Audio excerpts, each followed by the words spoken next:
ನಮಸ್ಕಾರ ಸ್ನೇಹಿತರೆ, ಎಲ್ಲರಿಗೂ ಸ್ಟಡಿ ಡೇಸ್ ಕನ್ನಡ ಚಾನಲ್ಗೆ ಸ್ವಾಗತ. ಸ್ನೇಹಿತರನ್ನ ಇವತ್ತಿನ ಒಂದು ಕ್ಲಾಸಲ್ಲಿ ಎಕನಾಮಿಕ್ಸ್ನ ಮುಂದುವರೆದ ಭಾಗವನ್ನು ಡಿಸ್ಕಷನ್ ಮಾಡೋಣ. ಈಗಾಗಲೇ ನಾವು ಎಕನಾಮಿಕ್ಸ್ದು 12 ಕ್ಲಾಸ್ಗಳನ್ನು ಅಪ್ಲೋಡ್ ಮಾಡಿದ್ದೀವಿ. ಈಗ ಮಾಡ್ತಕ್ಕಂಥದ್ದು 13ನೇ ಕ್ಲಾಸು.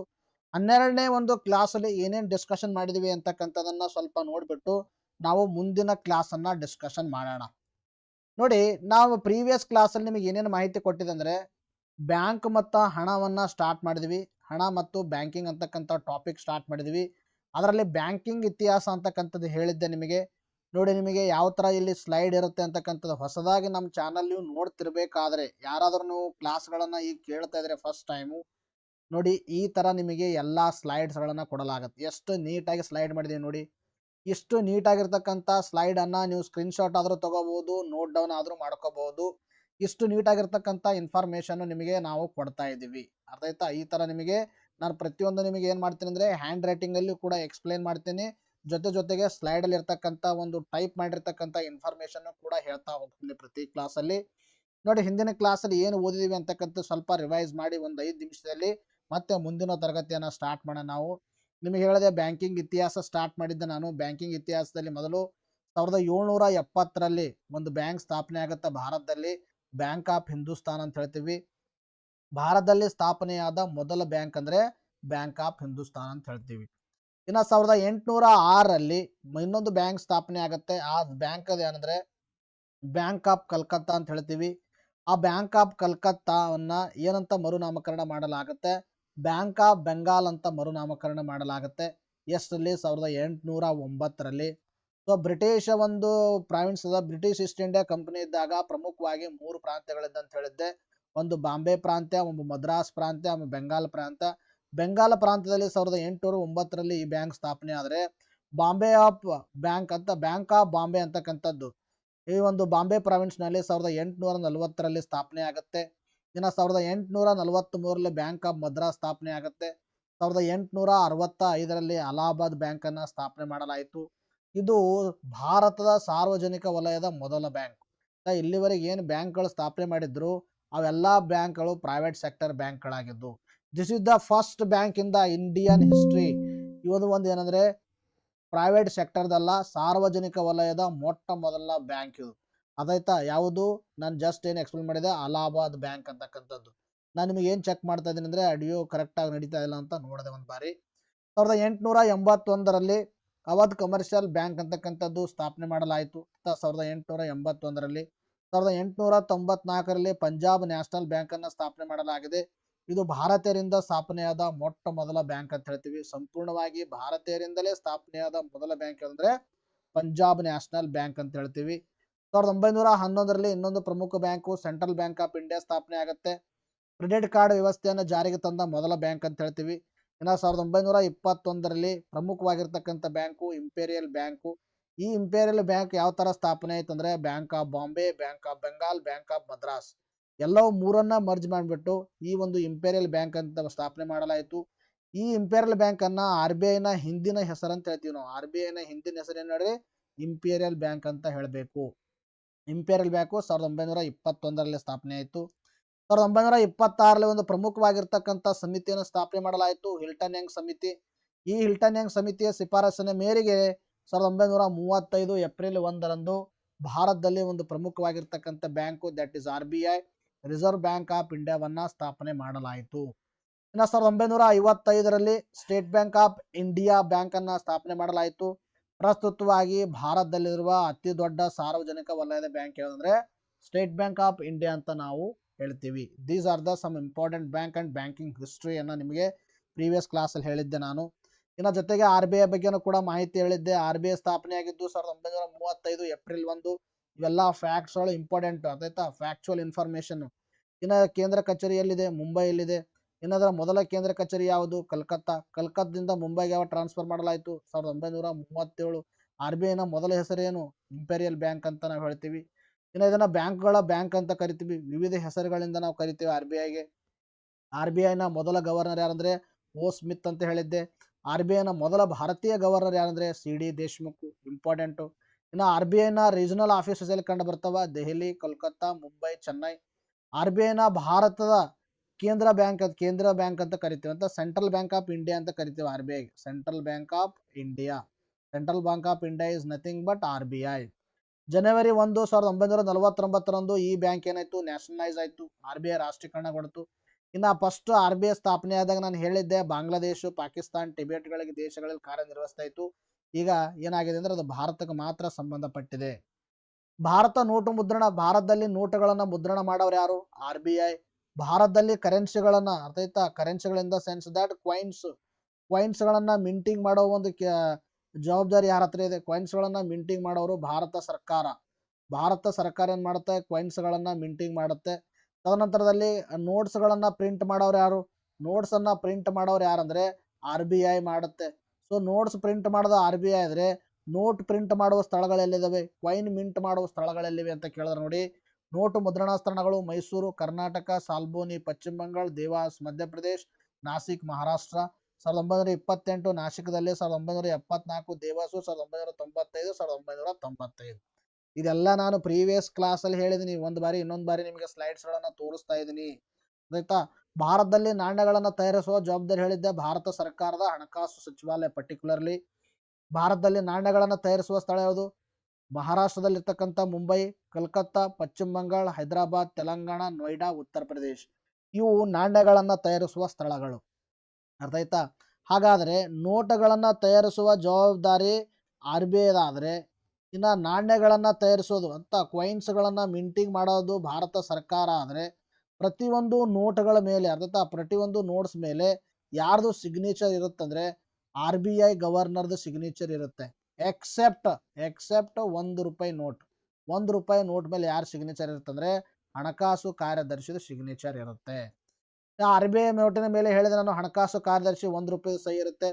ಮತ್ತು ಆರ್ ಬಿ ಐ ಕಾಯ್ದೆ 1934 ಅಡಿಯಲ್ಲಿ ಆರ್ ಬಿ ಐ ಏನು ಕೆಪಾಸಿಟಿ ಇದೆ ಅಂದರೆ, ಒಂದು ನೋಟಿನ ಮೌಲ್ಯ 10,000 ಇರುವಂತೆ ಏನು ಮಾಡಬಹುದು, ಪ್ರಿಂಟ್ ಮಾಡಬಹುದು. ಪ್ರೀವಿಯಸ್ ಕ್ಲಾಸ್ ಹೇಳಿದ್ನೋ ಇಲ್ವೋ, ಎಲ್ಲ ಹೇಳಿದ್ದೀನಿ. ₹1 ನೋಟನ್ನು ಹೊರತುಪಡಿಸಿ ಉಳಿದೆಲ್ಲ ನೋಟುಗಳ ಮೇಲೆ ಆರ್ ಬಿ ಐ ಗವರ್ನೆನ್ಸ್ ಇರ್ತದೆ.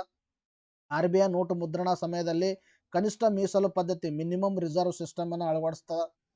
ಮಿನಿಮಮ್ ರಿಸರ್ವ್ ಸಿಸ್ಟಮ್ 1957 ಜಾರಿಗೆ ಬಂದದ. ಅದರ ಪ್ರಕಾರ 200 ಕೋಟಿ ಒಂದು ರಿಸರ್ವ್ ಅನ್ನು ಇಡಬೇಕಾಗತ್ತೆ. ಆ 200 ಕೋಟಿಯಲ್ಲಿ 115 ಮತ್ತು 85 ಅಂತ ಡಿವೈಡ್ ಮಾಡಬೇಕಾಗತ್ತೆ. 85 ಫಾರೆಕ್ಸ್ ರಿಸರ್ವ್ದಲ್ಲಿ, ಇನ್ನು 115 ಎದರಲ್ಲಿ ಇಡಬೇಕಾಗತ್ತೆ, ಚಿನ್ನದ ರೂಪದಲ್ಲಿ ಇಡಬೇಕಾಗತ್ತೆ ಆರ್ ಬಿ ಐಲಿ, ಅರ್ಥ ಆಯ್ತಾ. ಇದಕ್ಕೆ ನಾವು ಮಿನಿಮಮ್ ರಿಸರ್ವ್ ಸಿಸ್ಟಮ್ ಅಂತ ಕರಿತೀವಿ. Just I am explained. ಇನ್ನು ನೋಟು ಮುದ್ರಿಸುವ ಪೇಪರ್ ಕಾರ್ಖಾನೆಯಲ್ಲಿದೆ ಮಧ್ಯಪ್ರದೇಶದ ಹೊಸಿಂಗಾಬಾದ್ನಲ್ಲಿ 1968ರಲ್ಲಿ ಸ್ಥಾಪನೆ ಮಾಡಲಾಗಿದೆ. ಇನ್ನು ನಿಮಗೆ ಆರ್ ಬಿ ಐನ ಪರ್ಯಾಯ ಹೆಸರುಗಳು, ಬ್ಯಾಂಕ್ಗಳ ಬ್ಯಾಂಕರ್ಸ್ ಬ್ಯಾಂಕ್ ಅಂತ ಹೇಳ್ತೀವಿ, ಅಂತಿಮ ಹಣದ ಋಣದಾತು ಅಂತ ಕರಿತೀವಿ, ಲೆಂಡರ್ ಆಫ್ ಲಾಸ್ಟ್ ರಿಸಾರ್ಟ್ ಅಂತ ಕರಿತೀವಿ. ಇನ್ನು ಹಣದ ಪೇಟೆ, ಹಣ ಮಾರುಕಟ್ಟೆ, ಹಣದ ಮಾರುಕಟ್ಟೆಯ ಒಂದು ನೇತಾರ ಅಂತ ಕರಿತೀವಿ, ನೇತಾರ ಅಥವಾ ಲೀಡರ್ ಆಫ್ ಮನಿ ಮಾರ್ಕೆಟ್ ಅಂತ ಕರಿತೀವಿ. ಇನ್ನು ವಿದೇಶಿ ವಿನಿಮಯದ ಪಾಲಕ ಅಂತ ಕರಿತೀವಿ, ಕಸ್ಟೋಡಿಯನ್ ಆಫ್ ಫಾರಿನ್ ಎಕ್ಸ್ಚೇಂಜ್ ಅಂತ ಕರಿತೀವಿ, ಸಾಲ ನಿಯಂತ್ರಕ ಕ್ರೆಡಿಟ್ ಕಂಟ್ರೋಲರ್ ಅಂತ ಕರಿತೀವಿ. ಅದಕ್ಕೆ ಆರ್ ಬಿ ಐ. ಇವು ಆಲ್ಟರ್ನೇಟಿವ್ ಹೆಸರುಗಳು. ಇನ್ನೊಂದು, ಇವಾಗ ನಾವು ಬ್ಯಾಂಕ್ ಯಾಕಂತೀವಿ, ಅಂತಿಮ ಹಣದ ಋಣದಾತು ಯಾಕಂತ ಕರಿತೀವಿ, ಆಮೇಲೆ ಹಣದ ಪೇಟೆ ನೇತಾರ ಅಂತ ಯಾಕೆ ಕರಿತೀವಿ ಅಂತಕ್ಕಂಥ ನಾನು ಪ್ರೀವಿಯಸ್ ಕ್ಲಾಸಲ್ಲಿ ಇದನ್ನು ಕೂಡ ಮಾಹಿತಿ ನೀಡಿದ್ದೀನಿ. ಈಗ ಏನು ಮಾಡೋಣ ಅಂದರೆ, ನಾವು ವಿದೇಶಿ ವಿನಿಮಯ ಪಾಲಕ ಅಂತಲೂ ಕೂಡ ಯಾಕೆ ಕರಿತೀವಿ ಅಂತಕ್ಕಂಥದ್ದು ಕೂಡ ಹೇಳಿದ್ದೆ. ಈಗ ನಾವು ಮುಂದಿನ ಕ್ಲಾಸಲ್ಲಿ ಈಗ ಡಿಸ್ಕಷನ್ ಮಾಡೋಣ. ನೋಡಿ, ಇಲ್ಲಿವರೆಗೆ ನಾನು ಏನು ಹೇಳಿದ್ದೀನಿ ಇದೆಲ್ಲ ಪ್ರೀವಿಯಸ್ ಕ್ಲಾಸಲ್ಲಿ ಹೇಳಿದ್ದು. ಇನ್ನು ಮುಂದಿನ ಕ್ಲಾಸಲ್ಲಿ ನಾನು ಏನೇನು ಎಕ್ಸ್ಪ್ಲೈನ್ ಮಾಡ್ತೀನಿ ಸ್ವಲ್ಪ ನೀಟಾಗಿ ಪೇಷನ್ಸಿಂದ ಕೇಳಿ, ಅರ್ಥ ಆಯ್ತಾ. ನಾನು ಮೊದಲೇ ಹೇಳಿದ್ದೀನಿ, ನಿಮಗೆ ಪೇಷನ್ಸ್ ಇರಲಿಲ್ಲ ಅಂದರೆ ನಮ್ಮ ಕ್ಲಾಸ್ಗಳನ್ನು ಕೇಳಕ್ಕೆ ಹೋಗಬೇಡಿ, ಅರ್ಥ ಆಯ್ತಾ. ಯಾಕಂದರೆ ನಮ್ಮಲ್ಲಿ ನಾವು ಒಂದು ವಿಶ್ವಾಸ ಇಟ್ಟಿದ್ದು ಪೇಷನ್ಸ್ ಮತ್ತು ಡೆಪ್ತ್ ಇನ್ಫಾರ್ಮೇಷನ್ ಮತ್ತು ವಿತ್ ಅ ಪೇಷನ್ಸ್. ನೀವು ಸುಮ್ಮನೆ ಕ್ಲಾಸನ್ನು ಏನಂದರೆ ಸ್ಕ್ರೀನ್ಶಾಟ್ ತೊಗೊಳ್ಳೋದು, ಆಮೇಲೆ ಅದನ್ನು ನೋಟ್ ಡೌನ್ ಮಾಡ್ಕೊಳ್ಳೋದು, ಇದರಿಂದ ಏನೂ ಉಪಯೋಗ ಇಲ್ಲ. ಯಾಕಂದರೆ ಇನ್ಫಾರ್ಮೇಷನ್ ಅತಿ ಹೆಚ್ಚಾಗೋದು ನಿಮಗೆ. ಈ ಗೂಗಲ್ ಮಾಡಿದ್ರೆ ಸಾಕು, ಇಂಟರ್ನೆಟ್ ಮಾಡಿದ್ರೆ ಸಾಕು, ನಿಮಗೆ ಎಷ್ಟು ಬೇಕು ಇನ್ಫಾರ್ಮೇಷನ್, ಎಲ್ಲ ಇನ್ಫಾರ್ಮೇಷನ್ ಸಿಗುತ್ತೆ. ಬಟ್ ಅದನ್ನು ಕನ್ಸೈಸ್ ಫಾರ್ಮಲ್ಲಿ ಎಕ್ಸಾಮಿನೇಷನ್ ದೃಷ್ಟಿಯಿಂದ ಎಷ್ಟು ಕೊಡಬೇಕನ್ನೋದು ಅದು ಮಹತ್ವ. ಜೊತೆಗೆ ಇನ್ನೊಂದು ಏನಂದರೆ, ನೀವು ಆ ಒಂದು ನಾಲೆಜ್ ನಿಮಗೆ ಇರಬೇಕು. ಅದರ ಅರ್ಥ ಏನಂದರೆ, ಅರ್ಥ ಆಗಿರ್ಬೇಕು ಕಾನ್ಸೆಪ್ಟ್. ಆ concept once you have understood, economics subject is on your fingertip, ಅರ್ಥ ಆಯ್ತಾ. ಒಂದು ಬಾರಿ ನೀವು ಅರ್ಥ ಮಾಡ್ಕೊಂಡ್ರೆ ಎಕನಾಮಿಕ್ಸು ಭಾಳ ಈಸಿ ಆಗುತ್ತೆ, ಅರ್ಥ ಆಯ್ತಾ. ನೋಡ್ರಿ, ಈಗ ನಾನು ನಿಮಗೆ ಏನು ಹೇಳಕ್ಕೆ ಹೋಗ್ತಾ ಇದ್ದೀನಿ ಅಂದರೆ, ಮಾನಿಟರಿ ಪಾಲಿಸಿ ಅಂತಕ್ಕಂಥದ್ದು ಹೇಳ್ತಾ ಇದ್ದೀನಿ. ಮಾನಿಟರಿ ಪಾಲಿಸಿ ಅಂತ ಹೇಳ್ತೀವಿ, ಆಯ್ತಾ. ಸೊ ಹಾಗಾದರೆ ಮಾನಿಟರಿ ಪಾಲಿಸಿ ಅಂದರೆ ಏನು, ಮಾನಿಟರಿ ಪಾಲಿಸಿ ಅಂದರೆ ಕನ್ನಡದಲ್ಲಿ ನಾವು ಹಣಕಾಸು ನೀತಿ ಅಂತ ಕರಿತೀವಿ. ಹಣಕಾಸು ನೀತಿ ಅರ್ಥ ಆಯ್ತಾ? ಹಣಕಾಸು ನೀತಿ ಅಂತ ಕರಿತೀವಿ. ಅಥವಾ ಇದಕ್ಕೆ ನಾವೇನು ಕರಿತೀವಿ ಅಂದರೆ ವಿತ್ತೀಯ ನೀತಿ ಅಂತಲೂ ಕೂಡ ಕರಿತೀವಿ. ವಿತ್ತೀಯ ನೀತಿ ಅರ್ಥ ಆಯ್ತಾ? ವಿತ್ತೀಯ ನೀತಿ ಕೆಲವೊಂದು ಪುಸ್ತಕದಲ್ಲಿ ಕೊಟ್ಟಿದ್ದಾರೆ, ಅದಕ್ಕೆ ಕನ್ನಡದಲ್ಲಿ ಹೇಳ್ತಾ ಇದ್ದೀನಿ ನಾನು. ಬಟ್ ನೀವು ನಿಮಗೆ ಸ್ವಲ್ಪ ಕನ್ಫ್ಯೂಸ್ ಆಗಬಾರ್ದು ಅನ್ನೋ ಉದ್ದೇಶದಿಂದಾಗಿ ಏನಂದರೆ ನೀವು ಹಣಕಾಸು ನೀತಿಯನ್ನೇ ತಲೆ ಇಟ್ಕೋಬೇಕು. ಹಣಕಾಸು ನೀತಿ ಅಂತಲೇ ತಲೆಗಿಟ್ಕೋಬೇಕು. ಮತ್ತು ಜೊತೆಯಲ್ಲಿ ಏನಂದರೆ ನಿಮಗೆ ಇಂಗ್ಲೀಷ್ನಲ್ಲಿ ಪಕ್ಕಾ ನೆನಪಲ್ಲಿರಬೇಕು. ಇಂಗ್ಲೀಷ್ನಲ್ಲಿ ನೆನಪಿದ್ದಾಗ ಮಾತ್ರ ನಿಮಗೇನಾಗುತ್ತಂದರೆ ಈಸಿಯಾಗಿ ಅಂಡರ್ಸ್ಟುಡ್ ಆಗುತ್ತೆ. ಇಂಗ್ಲೀಷ್ನಲ್ಲಿ ನೆನಪಿರಬೇಕು. ಯಾವುದು? ಮಾನಿಟರಿ ಪಾಲಿಸಿ ಅಥವಾ ಹಣಕಾಸು ನೀತಿ. ಈ ಹಣಕಾಸು ನೀತಿಯನ್ನು ರೂಪಿಸುವರು ಯಾರು? ಈ ನೀತಿಯನ್ನು ರೂಪಿಸುವರು ಯಾರಂದರೆ ಭಾರತ ಸರ್ಕಾರದ ಆದೇಶದ ಮೇರೆಗೆ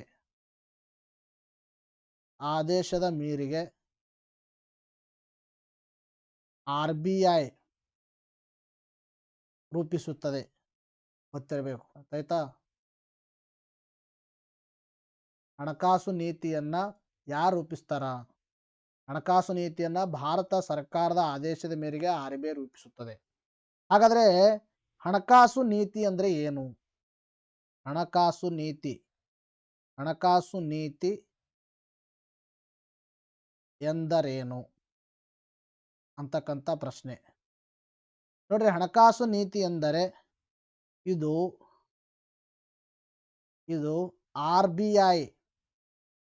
RBI ಅನುಸರಿಸುವ ನೀತಿಯಾಗಿದ್ದು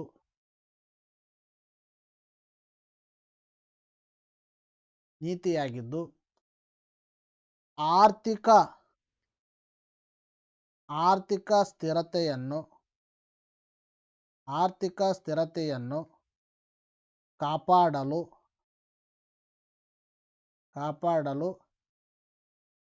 ಹಣದುಬ್ಬರವನ್ನು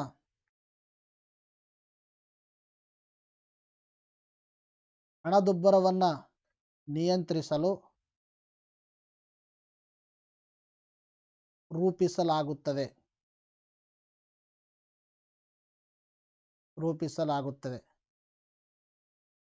ಅರ್ಥ ಆಯ್ತಾ? ಹಣಕಾಸು ನೀತಿಯನ್ನ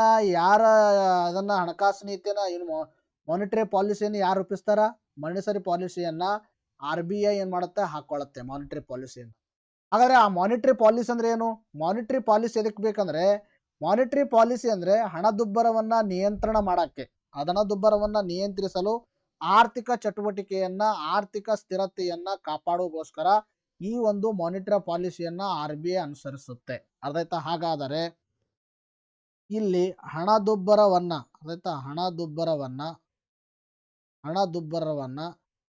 ಹೇಗೆ ನಿಯಂತ್ರಿಸುತ್ತದೆ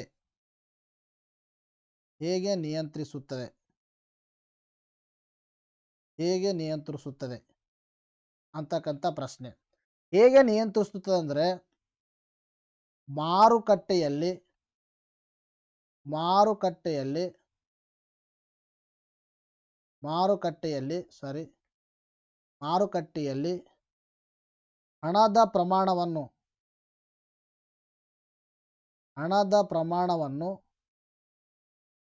ಹಣದ ಪ್ರಮಾಣವನ್ನು ನಿಯಂತ್ರಿಸುವ ಮೂಲಕ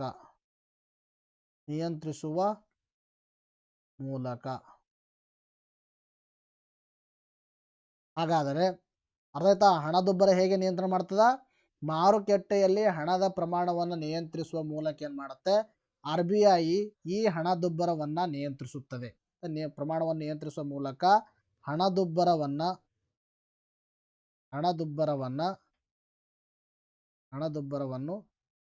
ನಿಯಂತ್ರಿಸುತ್ತದೆ. ಅರ್ಥ ಆಯ್ತಾ? ಹಾಗಾದರೆ ಪ್ರಶ್ನೆ ಬರುತ್ತೆ ಇಲ್ಲಿ ಏನಂದರೆ, ಹಣದುಬ್ಬರವನ್ನು ಮತ್ತೆ ನಿಮಗೆ ಪ್ರಶ್ನೆ ಕೇಳ್ತಾರೆ, ಹಣದುಬ್ಬರವನ್ನು ಯಾರು ಹೇಗೆ ನಿಯಂತ್ರಣ ಮಾಡಲಾಗುತ್ತೆ, ಸಾರಿ ಹಣದುಬ್ಬರವನ್ನು ಹೇಗೆ ನಿಯಂತ್ರಣ ಮಾಡಲಾಗುತ್ತೆ ಅನ್ನೋದಕ್ಕೆ ಮನಿಯನ್ನು ಅರ್ಥ ಮನಿ ಸಪ್ಲೈಯಿಂದ ಮಾರ್ಕೆಟ್ ಏನು ಮಾಡುತ್ತೆ, ನಿಯಂತ್ರಣ ಮಾಡುತ್ತೆ. ಹಾಗಾದ್ರೆ ಮನಿ ಸಪ್ಲೈ ಹೇಗೆ ನಿಯಂತ್ರಣ ಆಗುತ್ತೆ ಅಂತ, ಮನಿ ಸಪ್ಲೈ ಹೇಗೆ ನಿಯಂತ್ರಣ ಆಗುತ್ತೆ ಅಂತಕ್ಕಂಥ ಪ್ರಶ್ನೆ ಆಯ್ತಾ. ಹೌ ಮನಿ ಸಪ್ಲೈ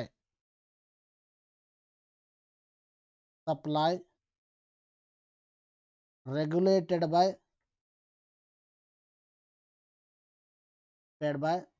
RBI ಅಂತಕ್ಕಂಥ ಪ್ರಶ್ನೆ ಆಯ್ತಾ. RBI ಈ ಒಂದು ಮನಿ ಸಪ್ಲೈ ಮಾರ್ಕೆಟದಲ್ಲಿ ಹೇಗೆ ನಿಯಂತ್ರಣ ಮಾಡುತ್ತೆ ಅಂತಕ್ಕಂಥ ಪ್ರಶ್ನೆ. ಅರ್ಥ ಆಯ್ತಾ. ಇದು ನಿಮಗೆ ನೀಟಾಗಿ ಗೊತ್ತಾಗಿದೆ ಅಂತ ಅನ್ಕೋತೀನಿ ಇಲ್ಲಿವರೆಗೆ. ಅರ್ಥ ಆಯ್ತಾ. ಹಣಕಾಸು ನೀತಿ, ಈ ನೀತಿಯನ್ನ ಭಾರತ ಸರ್ಕಾರದ ಆದೇಶದ ಮೇರೆಗೆ RBI ನೀವು ರೂಪಿಸುತ್ತದೆ.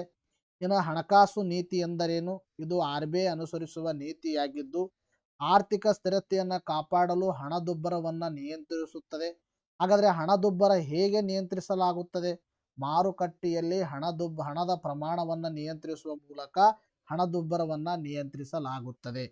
ಹಾಗಾದರೆ ನೆಕ್ಸ್ಟ್ ನಿಮಗೆ ಡೈರೆಕ್ಟ್ ಆಗಿ ಒಂದು ಬಾರಿ PSI ಅಲ್ಲಿ ಪ್ರಶ್ನೆ ಕೇಳಿದ್ದಾರೆ. PSI ಎಕ್ಸಾಮಿನೇಷನಲ್ಲಿ ಪ್ರಶ್ನೆ ಏನು ಕೇಳಿದ್ರೆ ಅಂದರೆ, ಭಾರತದಲ್ಲಿ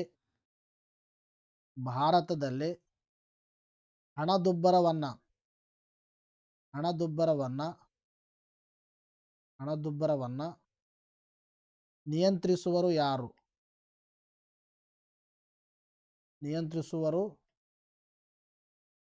ಯಾರು ಅಂತ ಪ್ರಶ್ನೆ ಕೇಳಿದ್ದಾರೆ. ಅರ್ಥ. ನಿಯಂತ್ರಿಸುವರು ಯಾರಂದ್ರೆ ಭಾರತ ಸರ್ಕಾರದ ಆದೇಶದ ಮೇರೆಗೆ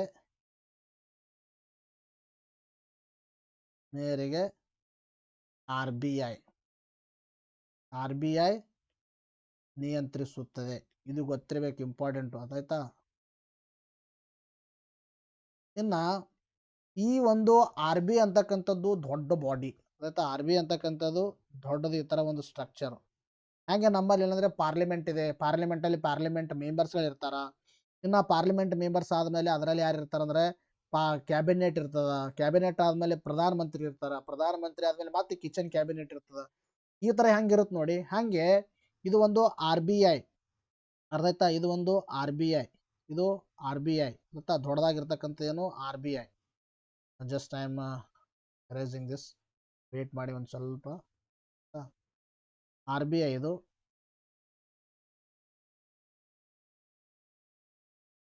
RBI. ಇದು ಒಂದು ಏನಂದರೆ ನಿಮಗೆ ಡೈರೆಕ್ಟ್ ಮಾನಿಟರಿ ಪಾಲಿಸಿ ಯಾರು ನಿಯಂತ್ರಿಸ್ತಾರ ಅಥವಾ ಯಾರು ರೂಪಿಸ್ತಾರಂತಾರೆ RBI ಅಂತ ಹೇಳಿದ್ರಿ. ಇನ್ನು RBIಯನ್ನು ರೆಗ್ಯುಲೇಟ್ ಮಾಡೋಕ್ಕೆ ಎಂಟೈರ್ RBI ಅಲ್ಲಿ ಒಂದೇನಂದರೆ ಸೆಂಟ್ರಲ್ ಬೋರ್ಡ್ ಆಫ್ ಡೈರೆಕ್ಟರ್ ಅಂತ ಇರ್ತಾರೆ. Central board of directors. RBI ಒಳಗಡೆ ಯಾರಿರ್ತಾರ, ಸೆಂಟ್ರಲ್ ಬೋರ್ಡ್ ಆಫ್ ಡೈರೆಕ್ಟರ್ಸ್ ಅಂತ ಇರ್ತಾರ. ಈ ಸೆಂಟ್ರಲ್ ಬೋರ್ಡ್ ಆಫ್ ಡೈರೆಕ್ಟರ್ ಎಷ್ಟು ಸದಸ್ಯರನ್ನು ಒಳಗೊಂಡಿರುತ್ತಂದ್ರೆ,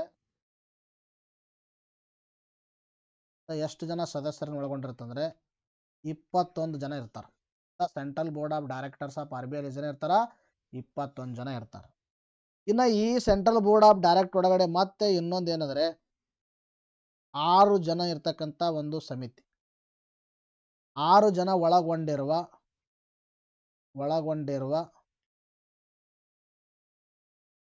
ಒಂದು ಸಮಿತಿ ಇರುತ್ತದೆ.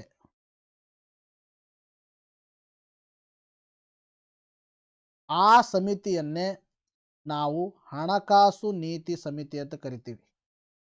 ಹಣಕಾಸು ನೀತಿ ಸಮಿತಿ. ಇದಕ್ಕೆ ಇಂಗ್ಲಿಷ್ನಲ್ಲಿ ಮಾನಿಟರಿ ಪಾಲಿಸಿ ಕಮಿಟಿ ಅಂತ ಹೇಳ್ತೀವಿ. Monetary policy committee. ಹಾಗಾದರೆ ನಿಮಗೆ ಎಕ್ಸಾಮಿನೇಷನಲ್ಲಿ ಪ್ರಶ್ನೆ ಯಾವ ಥರ ಕೇಳ್ಬೋದು ಅಂದರೆ, ಹಣಕಾಸು ನೀತಿಯನ್ನು ರೂಪಿಸುವರು ಯಾರು ಅಂತ ಪ್ರಶ್ನೆ ಕೇಳಿದ್ರೆ ನಿಮಗೆ RBI ಕೊಟ್ಟಿದ್ರೆ RBI ಆಪ್ಷನ್ ಹಾಕಬೇಕು. ಇಲ್ಲ ಅಂದರೆ ಹಣಕಾಸು ನೀತಿ ಸಮಿತಿ ಕೊಟ್ಟಿದ್ರೆ ಹಣಕಾಸು ನೀತಿ ಸಮಿತಿ ಅಂತ ಕೊಡಬೇಕು. ಬಿಕಾಸ್ ಹಣಕಾಸು monetary policy committee which is with in the RBI which regulates the money supply in the market. Market ಅಲ್ಲಿ ಮನಿ ಸಪ್ಲೈಯನ್ನ ನಿಯಂತ್ರಿಸುವ ಜವಾಬ್ದಾರಿ ಯಾರಿಗೆ ಅಂದ್ರೆ ಹಣಕಾಸು ನೀತಿ ಸಮಿತಿ ಇದೆ. ಈ ಹಣಕಾಸು ನೀತಿ ಸಮಿತಿ ಏನ್ ಮಾಡತ್ತಂದ್ರೆ ಹಣದುಬ್ಬರವನ್ನ ನಿಯಂತ್ರಣ ಮಾಡತ್ತೆ. ಎದರ ಮುಖಾಂತರ? ಮಾರ್ಕೆಟ್ ಅಲ್ಲಿ ಮನಿಯನ್ನ ಸಪ್ಲೈಯನ್ನ ರೆಗ್ಯುಲೇಟ್ ಮಾಡುವ ಮುಖಾಂತರ. ಹಾಗಾದ್ರೆ ಮಾರ್ಕೆಟ್ ಅಲ್ಲಿ ಮನಿ ಸಪ್ಲೈ ರೆಗ್ಯುಲೇಟ್ ಮಾಡುವ ಮುಖಾಂತರ ಹಣಕಾಸು ನೀತಿ ಸಮಿತಿ ಏನ್ ಮಾಡತ್ತೆ? ನಿಯಂತ್ರಣ ಮಾಡತ್ತೆ ಅಂತ ನಾನು ಹೇಳಿದೀನಿ. ಯಾವ ತರ ಮನಿ ಸಪ್ಲೈಯನ್ನ ರೆಗ್ಯುಲೇಟ್ ಮಾಡತ್ತೆ ಅಂತಕ್ಕಂಥದ್ದನ್ನ ನಾನು ಹೇಳ್ತೀನಿ. ಬಟ್ ಅಲ್ಲಿವರೆಗೆ ನಿಮಗೆ ಏನು ಗೊತ್ತಿರಬೇಕಂದ್ರೆ ಹಣಕಾಸು ನೀತಿ ಅಂದ್ರೆ ಏನು, ಹಣಕಾಸು ನೀತಿಯನ್ನ ಯಾರು ರೂಪಿಸ್ತಾರ, ಹಣಕಾಸು ನೀತಿಯನ್ನ ರೂಪಿಸ್ತಾರೆ ಯಾರಂತ RBI ಹೇಳಬೇಕು. RBI ಒಳಗಡೆ ಒಂದು ಸಮಿತಿ ಇರುತ್ತೆ. ಯಾವ ಸಮಿತಿ? ಮಾನಿಟರಿ ಪಾಲಿಸಿ ಕಮಿಟಿ ಅಂತ ಇರುತ್ತೆ. ಆ ಮಾನಿಟರಿ ಪಾಲಿಸಿ ಕಮಿಟಿ ಏನ್ ಮಾಡುತ್ತೆ? ಈ ಒಂದು ಹಣಕಾಸು ನೀತಿಯನ್ನ ರೂಪಿಸುತ್ತೆ ಭಾರತ ಸರ್ಕಾರದ ಆದೇಶದ ಮೇರೆಗೆ. ಇನ್ನು ಹಣದುಬ್ಬರವನ್ನ ಯಾರು ನಿಯಂತ್ರಣ ಮಾಡ್ತಾರೆ ಅಂದ್ರೆ ಅದು ಏನಂದ್ರೆ RBI ಅಂತಾನೆ ಹೇಳಬೇಕು. ಪರ್ಟಿಕ್ಯುಲರ್ ಕೇಳಿದ್ರೆ ಹಣಕಾಸು ನೀತಿ ಸಮಿತಿ ಅಂತ ಹೇಳಬೇಕು. ಈ ಹಣದುಬ್ಬರವನ್ನು ಹೇಗೆ ನಿಯಂತ್ರಣ ಆಗತ್ತೆ? ಮಾರ್ಕೆಟದಲ್ಲಿ ಹಣವನ್ನ ನಿಯಂತ್ರಣ ಮಾಡುವ ಮುಖಾಂತರ. ಆ ಮಾರ್ಕೆಟದಲ್ಲಿ ಹಣವನ್ನ ಹೇಗೆ ನಿಯಂತ್ರಣ ಮಾಡುತ್ತೆ ಅಂತಕ್ಕಂಥ ಪ್ರಶ್ನೆಗೆ ನಾನು ನಿಮ್ಗೆ ಉತ್ತರ ಹೇಳ್ತೀನಿ. ಬಟ್ ಜಸ್ಟ್ ವೇಟ್ ಮಾಡ್ಬೇಕು ನೀವು.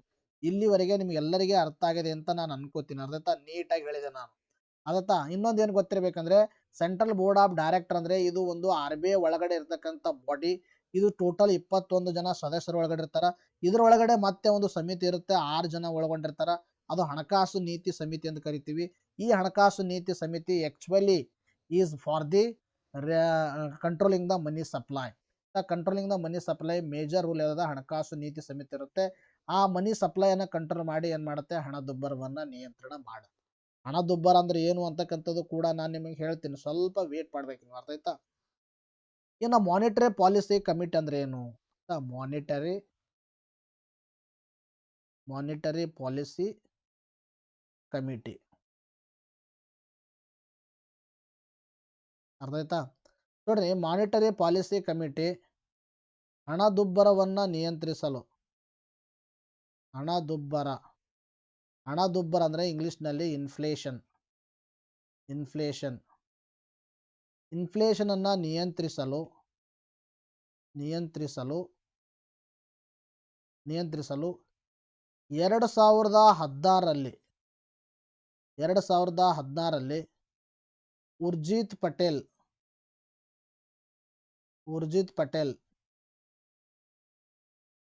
ಪಟೇಲ್ ಅವರ ಶಿಫಾರಸಿನ ಮೇರೆಗೆ, ಅರ್ಥ ಉರ್ಜಿತ್ ಪಟೇಲ್ ಸಮಿತಿಯ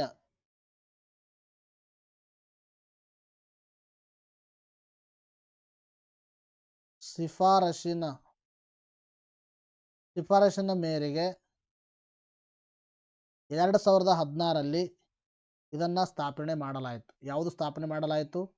ಮಾನಿಟರಿ ಪಾಲಿಸಿ ಕಮಿಟಿ. ಅರ್ಥ ಆಯ್ತಾ? ಮಾನಿಟರಿ ಪಾಲಿಸಿ ಕಮಿಟಿಯನ್ನ ಹಣದುಬ್ಬರವನ್ನ ನಿಯಂತ್ರಿಸಲು 2016ರಲ್ಲಿ ಉರ್ಜಿತ್ ಪಟೇಲ್ ಸಮಿತಿಯ ಶಿಫಾರಸಿನ ಮೇರೆಗೆ ಸ್ಥಾಪನೆ ಮಾಡಲಾಯಿತು. ಇದು ಕ್ಲಿಯರ್ ಆಗಿ ಗೊತ್ತಿರಬೇಕು. ಅಂದ್ರೆ ನಿಮಗೆ ಮಾನಿಟರಿ ಪಾಲಿಸಿ ಕಮಿಟಿ ಸ್ಥಾಪನೆಯಾದ ವರ್ಷ ಕೇಳಿದ್ರೆ ನೀವೇನು ಹೇಳಬೇಕು? ಡೈರೆಕ್ಟ್ ಆಗಿ 2016 ಅಂತ ಹೇಳಬೇಕು. ಹಾಗಾದ್ರೆ ಇದಕ್ಕೆ ಸಂಬಂಧಿಸಿದ ಸಮಿತಿ ಯಾವುದು ಅಂತ ಕೇಳಿದ್ರೆ, ಸಂಬಂಧಿಸಿದ ಸಮಿತಿ ಯಾವುದಂತ ನಿಮ್ಮ ಎಕ್ಸಾಮಿನೇಷನ್ ಅಲ್ಲಿ ಕೇಳಿದರೆ ಅದು ಯಾವ್ದು ಹೇಳಬೇಕು? ಉರ್ಜಿತ್ ಪಟೇಲ್ ಕಮಿಟಿ ಅಂತ ಹೇಳಬೇಕು. ಉರ್ಜಿತ್ ಪಟೇಲ್, ಅರ್ಥ ಆಯ್ತಾ? ಉರ್ಜಿತ್ ಪಟೇಲ್ ಸಮಿತಿ ಅಂತ ಹೇಳಬೇಕು. ಇನ್ನು ತದನಂತರದಲ್ಲಿ ನಿಮಗೆ ಏನಾದರೂ ಪ್ರಶ್ನೆ, ಈ ಸಮಿತಿಯಲ್ಲಿ ಸದಸ್ಯರ ಸಂಖ್ಯೆ ಎಷ್ಟು ಜನ ಇರ್ತದಂದ್ರೆ, ಸದಸ್ಯರು ಟೋಟಲ್ ಎಷ್ಟು ಜನ ಇರ್ತಾರೆ ಅಂದ್ರೆ ಸದಸ್ಯರು 6 ಜನ ಇರ್ತಾರೆ. ಈ 6 ಜನರಲ್ಲಿ ನೋಡಿ, 6 ಜನರಲ್ಲಿ ಒಬ್ಬರು ಯಾರು ಇರ್ತಾರಂದ್ರೆ ಗವರ್ನರ್ ಇರ್ತಾರ. ಇನ್ನೊಬ್ರು ಯಾರು ಇರ್ತಾರಂದ್ರೆ ಡೆಪ್ಯೂಟಿ ಗವರ್ನರ್. ಡೆಪ್ಯೂಟಿ ಗವರ್ನರ್ ಇರ್ತಾರ. ಇನ್ನು ತದನಂತರದಲ್ಲಿ ಉಳಿದ 4 ಮಂದಿಯನ್ನ government of India appoints from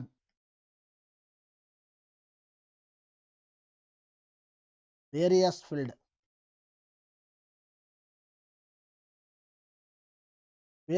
ಅಲ್ಲಿ ನಾಲೆಜ್ ಹೊಂದಿರತಕ್ಕಂಥವ್ರನ್ನ ಈ ಒಂದು 4 ಜನರನ್ನ ನೇಮಕ ಮಾಡುತ್ತೆ.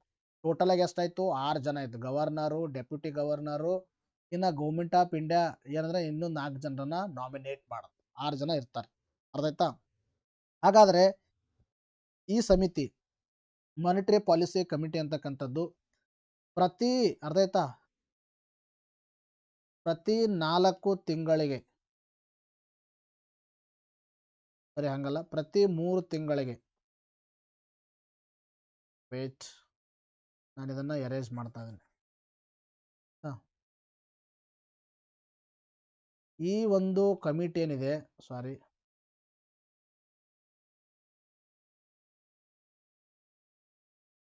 ಪ್ರತಿ 3 ತಿಂಗಳಿಗೆ ಒಂದು ಬಾರಿ ಸಭೆ ಸೇರುತ್ತದೆ.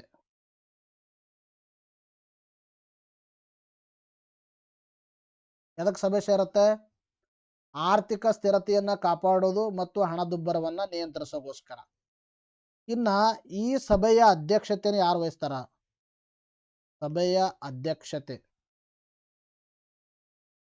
ಸಭೆಯ ಅಧ್ಯಕ್ಷತೆಯನ್ನು ಯಾರು ವಹಿಸ್ಕೊಳ್ತಾರೆ ಅಂದರೆ RBI ಗವರ್ನರ್. ಇನ್ನ ಈ ಸಮಿತಿಯ ಕೋರಂ ಅಂತಕ್ಕಂಥ ಪದ ನೀವು ICಯಲ್ಲಿ ಓದಿರಬಹುದು. ಅಂದ್ರೆ ಮಿನಿಮಮ್ ಎಷ್ಟು ಜನ ಇರಬೇಕು ಸಭೆ ನಡೆಸಬೇಕಾದ್ರೆ. Minimum number of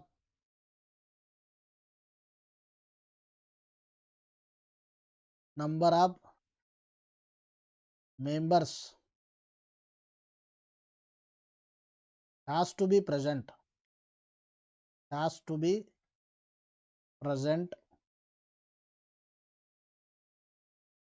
to hold meeting. Minimum ಅಷ್ಟು ಜನ ಇರಬೇಕು. ಅವಾಗಿದ್ದಕ್ರ ಮಾತ್ರ ಏನಾಗುತ್ತೆ, ಸಭೆ ಸೇರ್ತಾರೆ, ಸಭೆ ನಡೆಯುತ್ತೆ. ಅದಕ್ಕಿಂತ ಕಡಿಮೆ ಜನ ಇದ್ದರೆ ಸಭೆ ನಡೆಯಲ್ಲ. ಸೊ ಅದಕ್ಕೆ ನಾವು ಕರಿತೀವಿ ಕೋರಂ ಅಂತ ಕರಿತೀವಿ. ಎಂದು ಕರಿತೀವಿ? ಕೋರಂ ಅಂತ ಕರಿತೀವಿ. ಅರ್ಥ ಆಯ್ತಾ? ಹಾಗಾದರೆ ಇಲ್ಲಿ ಕೋರಂ ಆಗ್ಬೇಕಂದ್ರೆ, ಸಭೆ ಸೇರ್ಬೇಕಂದ್ರೆ ಕೋರಂ ಎಷ್ಟು? 4 ಜನ. ಆಯ್ತಾ? 6 ಜನರಲ್ಲಿ 4 ಜನ ಮಿನಿಮಮ್ ಇರಬೇಕು. ಮಿನಿಮಮ್ ಇದ್ದಾಗ ಮಾತ್ರ ಏನಾಗುತ್ತಂದ್ರೆ ಇದೇನಾಗುತ್ತೆ, ಸಭೆ ಕಂಟಿನ್ಯೂ ಆಗುತ್ತೆ. ಇಫ್ ಸಪೋಸ್ ನಿರ್ಧಾರ ತೆಗೆದುಕೊಳ್ಳುವಾಗ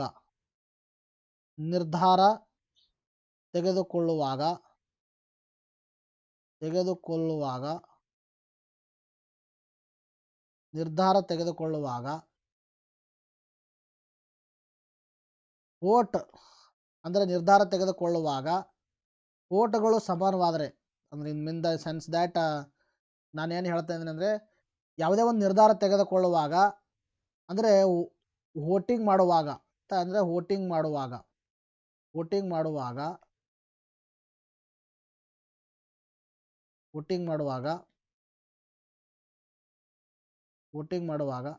ಸಮನಾದರೆ ಹೆಂಗೆ? ಫಾರ್ ಎಕ್ಸಾಂಪಲ್ 6 ಜನ ಇದ್ದಾರೆ. 6 ಜನ ಅಂದರೆ 3 ಜನ ಏನು ಹೇಳ್ತಾ ಇದ್ದಾರೆ, ಹಣದುಬ್ಬರವನ್ನು ನಿಯಂತ್ರಣ ಮಾಡೋಗೋಸ್ಕರ ರೆಪೋ ರೇಟನ್ನು ಇನ್ಕ್ರೀಸ್ ಮಾಡಬೇಕು. ಇನ್ಕ್ರೀಸ್ ಮಾಡಬೇಕಂತ 3 ಜನ ಹೇಳ್ತಾ ಇದ್ದಾರೆ. ಇನ್ನೂ 3 ಜನ ಹೇಳ್ತಿದ್ದಾರೆ ರೆಪೋ ರೇಟನ್ನು ಡಿಕ್ರೀಸ್ ಮಾಡಬೇಕಂತ 3 ಜನ ಹೇಳ್ತಾ ಇದ್ದಾರೆ. ಅರ್ಥ ಆಯ್ತಾ? ರೆಪೋ ರೇಟನ್ನು ಇನ್ಕ್ರೀಸ್ ಮಾಡಬೇಕಂತ 3 ಜನ ಹೇಳಿದ್ರೆ, ರೆಪೋ ರೇಟನ್ನು ಡಿಕ್ರೀಸ್ ಮಾಡಬೇಕಂತ 3 ಜನ ಹೇಳ್ತಾ ಇದ್ದಾರೆ. ನಿಮ್ಗೆ ಹೇಳ್ತೀನಿ ಎಲ್ಲ, ರೆಪೋ ರೇಟ್ ಅಂದ್ರೇನು, ರಿವರ್ಸ್ ರೆಪೋ ರೇಟ್ ಅಂದ್ರೇನು, just for your knowledge. Increase ಮಾಡಬೇಕು, ಡಿಕ್ರೀಸ್ ಮಾಡಬೇಕಂತ ಏನು ಮಾಡ್ತಾ ಇದ್ದಾರೆ, 3 ಜನ ಆ ಕಡೆ 3 ಜನ ಈ ಕಡೆ ಆಗಿದ್ದಾರೆ. ಸೊ ಅವಾಗ ಗೊತ್ತಿರಬೇಕು, ಇಂಥ ಸಂದರ್ಭದಲ್ಲಿ ಗವರ್ನರ್ಗೆ ಏನಿರುತ್ತಂದ್ರೆ ಕ್ಯಾಸ್ಟಿಂಗ್ ವೋಟ್ ಇರುತ್ತೆ.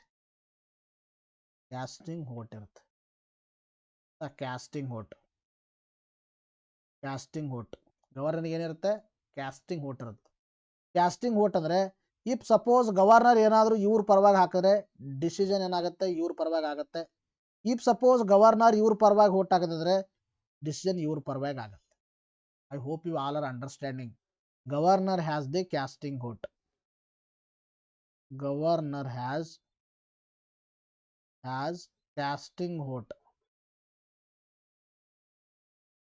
ಅರ್ಥ ಆಯ್ತಾ? ಗವರ್ನರ್ಗೆ ಏನಿದೆ ಅಂದರೆ ಕ್ಯಾಸ್ಟಿಂಗ್ ವೋಟ್ ಇರುತ್ತೆ.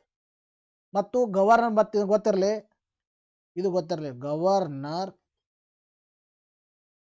Do not have governor do not have veto ಹೋಟ್.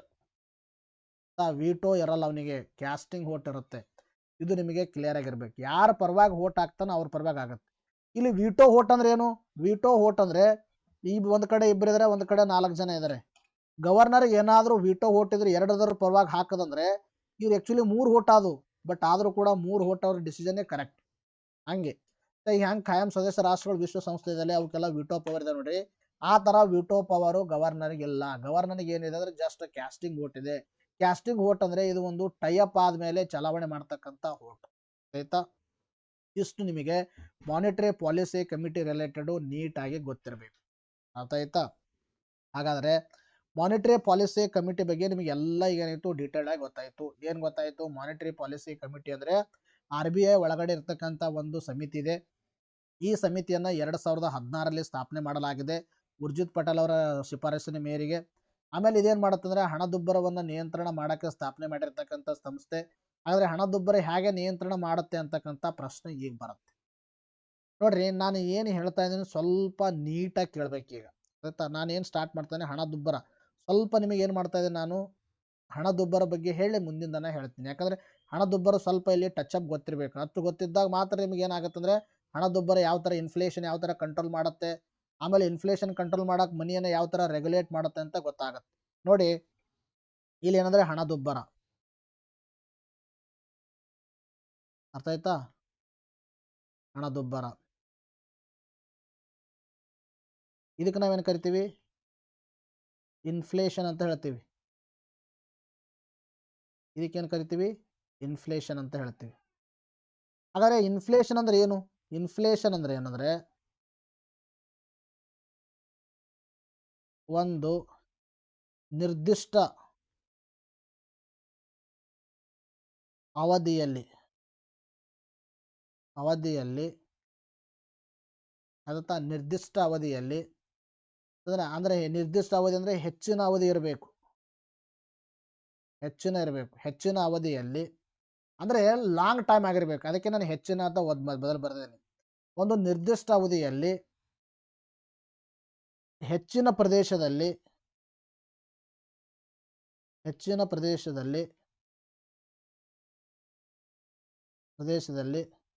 ಸತತವಾಗಿ ಸರಕು ಮತ್ತು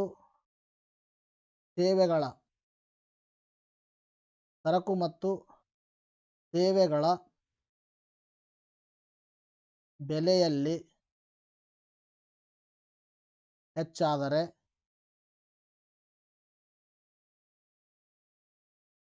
ಅದನ್ನು ಹಣದುಬ್ಬರ ಎನ್ನುವರು.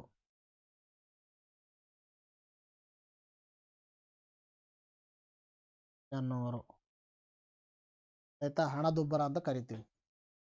ಅಂದ್ರೆ ಏನ್ಬೇಕು? ನಿರ್ದಿಷ್ಟ ಅವಧಿ ಇರಬೇಕು. ಆ ಅವಧಿ ಏನಿರಬೇಕು? ಲಾಂಗ್ ಡ್ಯೂರೇಷನ್, ಲಾಂಗ್ ಟೈಮ್ ಇರಬೇಕು ಆಯ್ತಾ? ಅಂದರೆ ಜಸ್ಟ್ ಬಂದು 2 ದಿವಸ 1 ದಿವಸ ಆಯಿತು ಮತ್ತೆ ರಿಕವರಿ ಆಯಿತು ಹಂಗಲ್ಲ ಆಯ್ತಾ? ಕಂಟಿನ್ಯೂಸ್ ಆಗಿರಬೇಕು.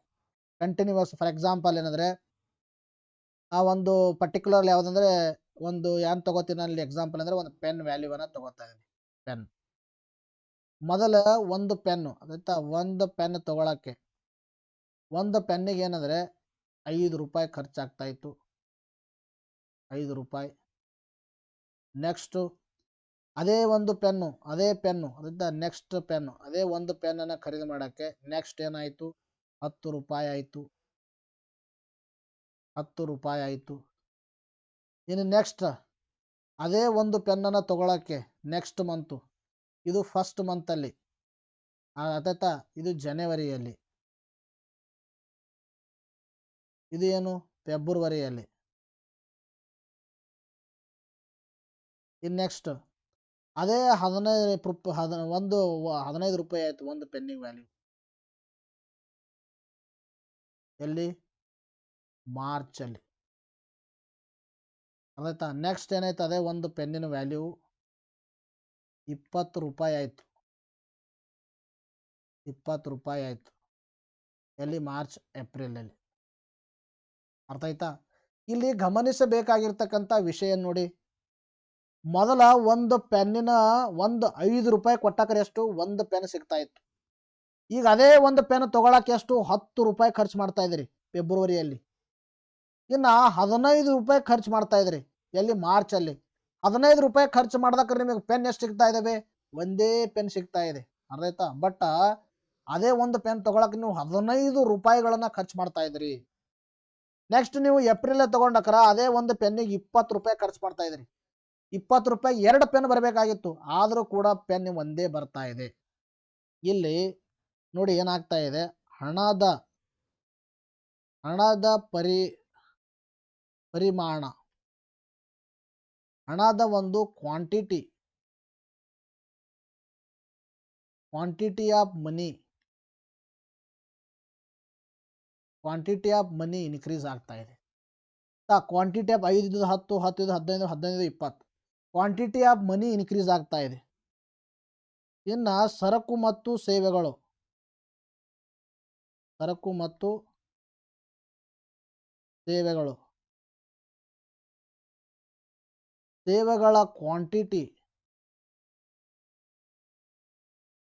ಕ್ವಾಂಟಿಟಿ ಏನಾಗ್ತಾ ಇದೆ? ಡಿಕ್ರೀಸ್ ಆಗ್ತಾ ಇದೆ ಅಥವಾ ಸೇಮ್ ಇದೆ. ಅರ್ಥ ಆಯ್ತಾ? ಡಿಕ್ರೀಸ್ ಆರ್ ಸೇಮ್, ಡಿಕ್ರೀಸು ಆಗ್ಬೋದು, ಸೇಮು ಆಗ್ಬೋದು. ಇದು ಹಣದುಬ್ಬರದಲ್ಲಿ ಉಂಟಾಗತ್ತೆ. ಇನ್ನು ಏನಾಗ್ತಾ ಇದೆ ನೋಡಿ, ಇಲ್ಲಿ ಮೌಲ್ಯ ತಗೊಂಡ್ರೆ ಅರ್ಥ ಆಯ್ತಾ? ಹಣದ ಮೌಲ್ಯ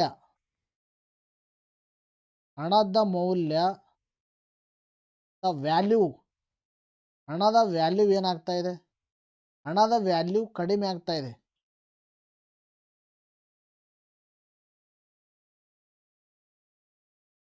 ಹಣದ ವ್ಯಾಲ್ಯೂ ಏನಾಗ್ತಾ ಇದೆ? ಕಡಿಮೆ ಆಗ್ತಾ ಇದೆ.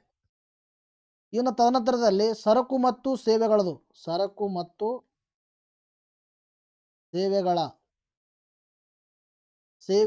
ವ್ಯಾಲ್ಯೂ ಏನಾಗ್ತಾ ಇದೆ? ವ್ಯಾಲ್ಯೂ ಹೆಚ್ಚಾಗ್ತಾ ಇದೆ.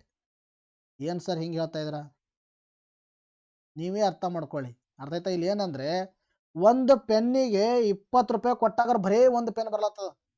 ಮೊದಲ 5 ರೂಪಾಯಿ ಕೊಟ್ಟಾಗ ಒಂದು ಪೆನ್ ಬರ್ತಿತ್ತು. ಈಗೇನಾಗ್ತಾ ಇದೆ? 20 ರೂಪಾಯಿ ಕೊಡ್ತಾ ಇದ್ದೀರಿ. ಅಂದರೆ 20 ರೂಪಾಯಿ ಕೊಟ್ಟರೂ ಕೂಡ ಕೇವಲ ಒಂದೇ ಪೆನ್ ಬರ್ತಾ ಇದೆ. ಪೆನ್ನಿನ ವ್ಯಾಲ್ಯೂ ಹೆಚ್ಚಾಯಿತು, ಪೆನ್ನಿನ ಮೌಲ್ಯ ಏನಾಯಿತು? ಹೆಚ್ಚಾಯಿತು. ಹಣದ ಮೌಲ್ಯ ಏನಾಯಿತು? ಕಡಿಮೆ ಆಯಿತು.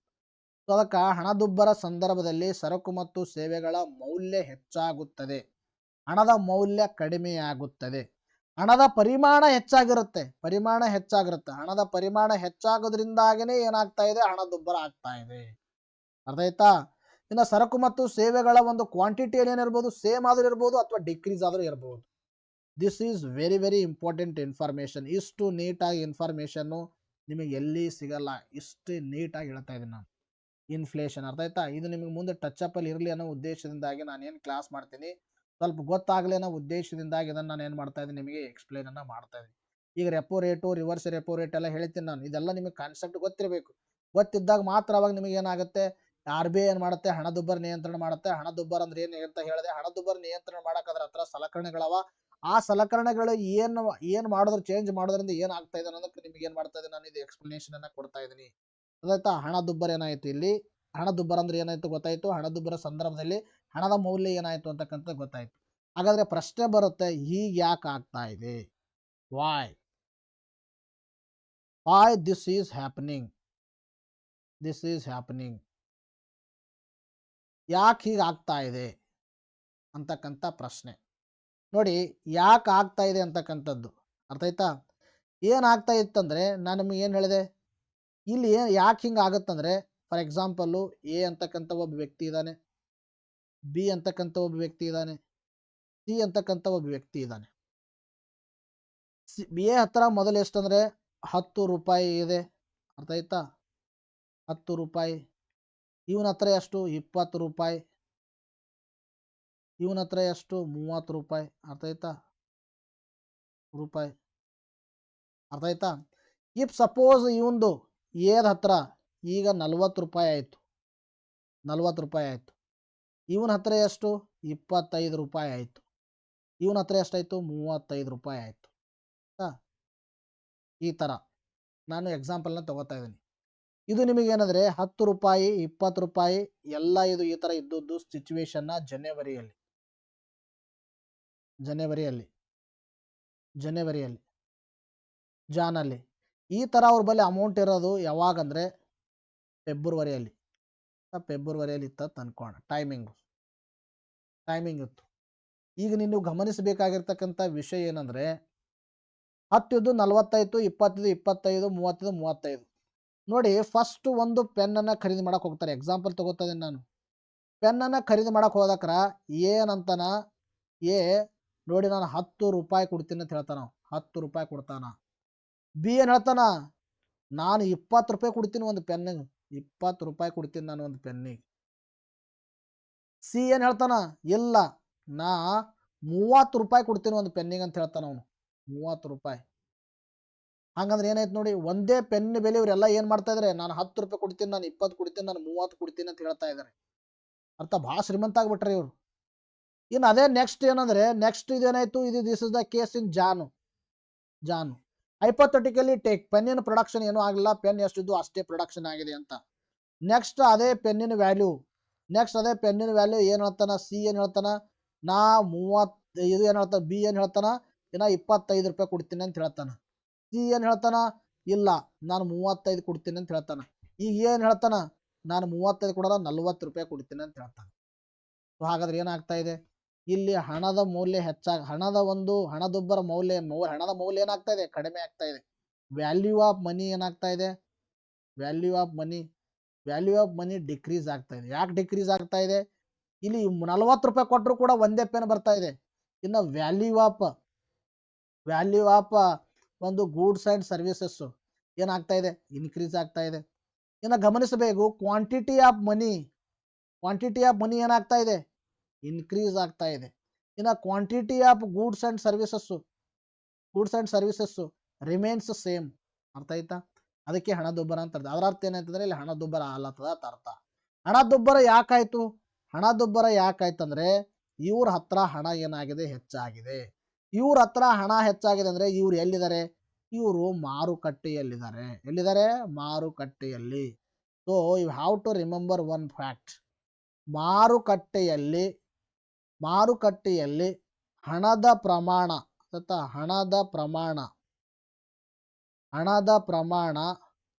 ಹೆಚ್ಚಾದರೆ, ಇನ್ಕ್ರೀಸ್ ಆದರೆ ಇನ್ಫ್ಲೇಷನ್ ಏನಾಗುತ್ತೆ, ಇನ್ಫ್ಲೇಷನ್ ಅಥವಾ ಹಣದುಬ್ಬರ ಏನಾಗುತ್ತೆ, ಇನ್ಕ್ರೀಸ್ ಆಗುತ್ತೆ. ಯಾಕೆ ಇನ್ಕ್ರೀಸ್ ಆಗುತ್ತೆ, ಯಾಕೆ ಇನ್ಕ್ರೀಸ್ ಆಗುತ್ತೆ ಅಂದರೆ ಪರ್ಚೇಸಿಂಗ್ ಪವರ್ ಏನಾಗುತ್ತೆ, ಇನ್ಕ್ರೀಸ್ ಆಗುತ್ತೆ. ಖರೀದಿಸುವ ಸಾಮರ್ಥ್ಯ ಏನಾಗಿರುತ್ತೆ, ಹೆಚ್ಚಾಗಿರುತ್ತೆ. ಸೊ ಆದುದರಿಂದ ಹಣದುಬ್ಬರ ಆಗುತ್ತೆ. So final conclusion is that if money supply in the market increases, then inflation ಏನಾಗುತ್ತೆ, ಇನ್ಕ್ರೀಸ್ ಆಗುತ್ತೆ. ಮನಿ ಸಪ್ಲೈ ಹೆಚ್ಚಾದರೆ ಇನ್ಫ್ಲೇಷನ್ ಕೂಡ ಏನಾಗುತ್ತೆ, ಹೆಚ್ಚಾಗುತ್ತೆ. ಅದಾಯ್ತಾ? It means that money supply directly proportional to the inflation. ಅದಾಯ್ತಾ? ಮನಿ ಸಪ್ಲೈ MS ಡಿಕ್ರೀಸ್ ಆದರೆ inflation ಕೂಡ ಏನಾಗುತ್ತೆ, ಇನ್ಫ್ಲೇಷನ್ ಕೂಡ ಡಿಕ್ರೀಸ್ ಆಗುತ್ತೆ. This is the relation. ಹಾಗಾದರೆ who controls the money supply?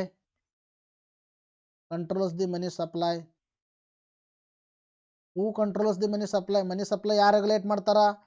RBI ಮಾಡ್ತಾರ. RBI ಒಳಗಡೆ ಇನ್ನೊಂದು ಸಮಿತಿ ಇದೆ, ಯಾವುದು? ಮಾನಿಟರಿ ಪಾಲಿಸಿ ಕಮಿಟಿ ಏನು ಮಾಡುತ್ತೆ, ನಿಯಂತ್ರಿಸುತ್ತೆ. ಆಯ್ತಾ? ಹಾಗಾದ್ರೆ ಇದು ಹೇಗೆ ನಿಯಂತ್ರಣ ಮಾಡುತ್ತೆ? ಆಯ್ತಾ? RBI ಅಥವಾ ಮಾನಿಟರಿ ಪಾಲಿಸಿ ಕಮಿಟಿ ಹೇಗೆ ನಿಯಂತ್ರಣ ಮಾಡುತ್ತೆ ಅಂತಕ್ಕಂಥ ಪ್ರಶ್ನೆ. ಹೇಗೆ ನಿಯಂತ್ರಣ ಮಾಡುತ್ತಂದ್ರೆ RBI ಹತ್ರ ಏನಿದಾವಂದ್ರೆ ಸಲಕರಣೆಗಳಿದಾವೆ.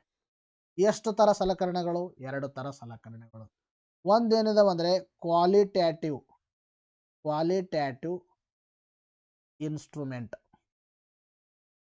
ಕ್ವಾಲಿಟ್ಯಾಟಿವ್ ಇನ್ಸ್ಟ್ರೂಮೆಂಟ್ ಇವಕ್ಕೇನು ಕರಿತೀವಿ ನಾವು ಗುಣಾತ್ಮಕ ಸಲಕರಣೆಗಳು.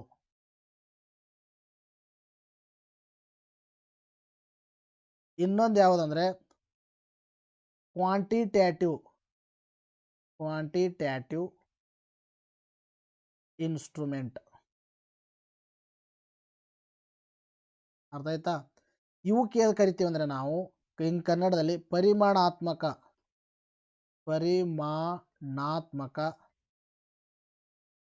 ಸಲಕರಣೆಗಳು ಅಥವಾ ಸಾಧನಗಳು ಅಂತಾನೂ ಕರಿತೀವಿ. ಹಾಗಾದರೆ ಯಾವ್ಯಾವು ಅಂದರೆ ರೆಪೋ ರೇಟ್,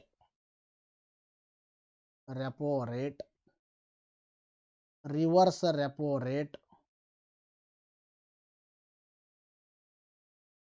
ರೇಟ್, ತದನಂತರದಲ್ಲಿ ಬ್ಯಾಂಕ್ ರೇಟ್,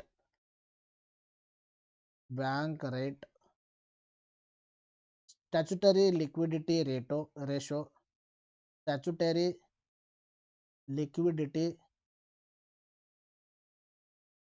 ರೇಷೋ, SLR, ತದನಂತರದಲ್ಲಿ ನಿಮಗೆ CSR, ಕ್ಯಾಶ್ ರಿಸರ್ವ್ ರೇಷೋ. ಇನ್ನು ತದನಂತರದಲ್ಲಿ ಇನ್ನೂ ಆದವೆ ಯಾವುದಂದ್ರೆ ಓಪನ್ ಮಾರ್ಕೆಟ್ ಆಪರೇಷನ್ ಆಯ್ತಾ. ಇನ್ನೊಂದು ಯಾವುದಂದ್ರೆ ನಿಮಗೆ ಮಾರ್ಜಿನಲ್ ಸ್ಟ್ಯಾಂಡಿಂಗ್ ಫೆಸಿಲಿಟಿ, ಇದಕ್ಕೆ MSF ಅಂತ ಕರಿತೀವಿ. ಇಷ್ಟು ಏನಿದೆ ಅಂದರೆ ಪರಿಮಾಣಾತ್ಮಕ ಸಲಕರಣೆಗಳಿದಾವೆ RBI ಹತ್ರ. ಇನ್ನು ಕ್ವಾಲಿಟ್ಯಾಟಿವ್ ಇನ್ಸ್ಟ್ರೂಮೆಂಟ್ ಗುಣಾತ್ಮಕ ಸಲಕರಣೆಗಳು ಬ್ಯಾಂಕ್ಗಳಿಗೆ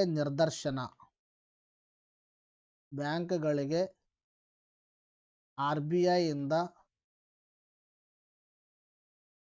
ನಿರ್ದೇಶನಗಳು.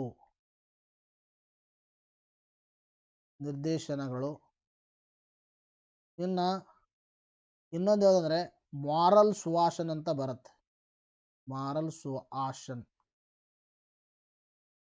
ಏನಂದ್ರೆ ಇದಕ್ಕೇನು ಕರಿತೀವಿ ನೈತಿಕ ಪ್ರೇರಣೆ ಅಂತ ಕರಿತೀವಿ. ಇನ್ನೊಂದು ಯಾವುದಂದ್ರೆ ಡೈರೆಕ್ಟ್ ಆಕ್ಷನ್ ನೇರ ಕ್ರಮ. ಇವು ಏನಂದ್ರೆ ಗುಣಾತ್ಮಕ ಸಲಕರಣೆಗಳು. ಇವೇನಂದ್ರೆ RBIನ ನಾವು ಪರಿಮಾಣಾತ್ಮಕ ಸಲಕರಣೆಗಳಂತ ಹೇಳ್ತೀವಿ. ಇಷ್ಟು ನಿಮಗೆ ಕ್ಲಿಯರ್ ಆಗಿರ್ಬೇಕು. ಅರ್ಥ ಆಯ್ತಾ? ಇಲ್ಲಿ ಕನ್ನಡದಲ್ಲಿ ಏನೇನು ಅಂತಾರ ಅಂತಕ್ಕಂಥದ್ದು ನಾನು ಎಲ್ಲದಕ್ಕೆ ಹೇಳ್ತೀನಿ. ಅರ್ಥ ಆಯ್ತಾ? ಇಲ್ಲಿ ಏನೋ ಗುಣಾತ್ಮಕ ಸಲಕರಣೆಗಳು ಮತ್ತು ನಿಮಗೆ ಏನಾಯ್ತು ಪರಿಮಾಣಾತ್ಮಕ ಸಲಕರಣೆಗಳು ಗೊತ್ತಾಯ್ತು. ಈಗ ಒಂದೊಂದಾಗಿ ನಿಮಗೆ ಏನು ಹೇಳ್ತಂದ್ರೆ ಕನ್ನಡದಲ್ಲಿ ಹೇಳ್ತಾ ಹೋಗ್ತೀನಿ ನಾನು. ರೆಪೋ ರೇಟ್ಗೆ ರೆಪೋ ದರ ಅಂತ ಕರಿತೀವಿ. ಇನ್ನು ರಿವರ್ಸ್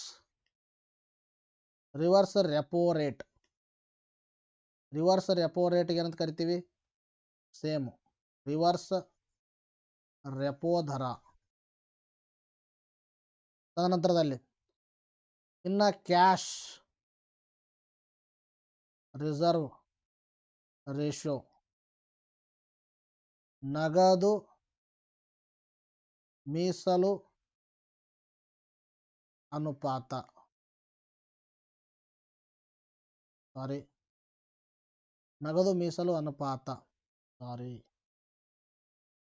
ನೆಕ್ಸ್ಟ್ ಇನ್ನೊಂದು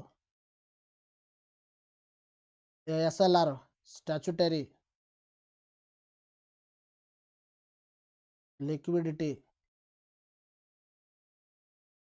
ರೇಷೋ SLR. ಇದಕ್ಕೆ ಶಾಸನಬದ್ಧ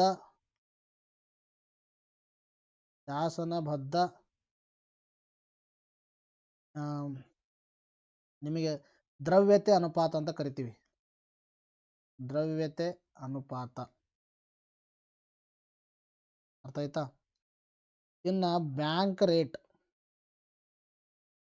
ರೇಟ್ಗೆ ಬ್ಯಾಂಕ್ ದರ ಅಂತ ಕರಿತೀವಿ, ಬ್ಯಾಂಕ್ ದರ. ಇನ್ನು ನಿಮಗೆ ಇನ್ನೊಂದು ಯಾವುದಂದ್ರೆ ಓಪನ್ ಮಾರ್ಕೆಟ್ ಆಪರೇಷನ್.